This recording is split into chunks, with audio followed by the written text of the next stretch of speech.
அந்த வாய்க்கா ஓர ஓட்டி ஊரை சுத்தி காட்டி உன்னை கூட்டின்னு போறேன் ஸ்வீட்டி. நான் ரொம்ப கோவக்காரி, நீ சுத்துற ஒரு மாதிரி ஆடிக்காரி ஏறி நான் போக போறேன் சாரி. ஓ அப்படியா?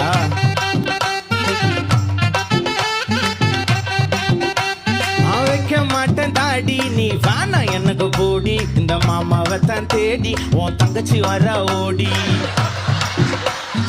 ஏ நான் வேணா சொன்ன சும்மா, நீ கோச்சிக்காத அம்மா, உன்னை மட்டும் தாண்டா பிடிக்கும்.